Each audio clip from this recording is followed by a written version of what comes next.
স্মিথকে out করার একটা interesting ঘটনা আছে। ওর সঙ্গে আমি ছবি তুলছিলাম, মানে একসঙ্গে দাঁড়া আছি তো ছবি তুলছিলাম। তো আমি ওকে বলছিলাম যে আমার খুব স্বপ্ন যে তোমার উইকেট নিব, তাই? এবং আজকেই নিব। স্মিথকে যখন আউট করলেন, স্মিথ কোনো কিছু বলেছিল আপনাকে?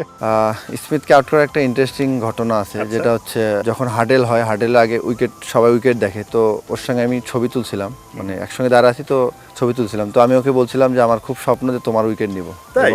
এবং আজকেই নিব। দারুণ গল্প কিন্তু তো এটা। ওই আমাকে বলতেছিল যে, মানে হাসছিল আর কি। তাই আমি বলছিলাম আমার স্বপ্ন আর কি যে তোমার উইকেটটা আমি নিব আর কি, বিগ ব্যাশের একটা স্মৃতি হয়ে থাকবে।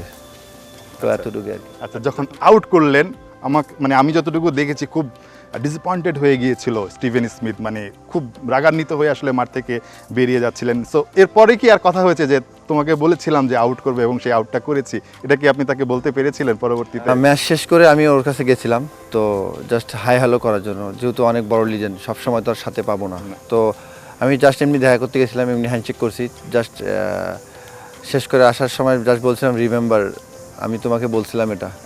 তো ওই একটা মুচকি হাসি দিয়েছিল আর কি। আচ্ছা আচ্ছা।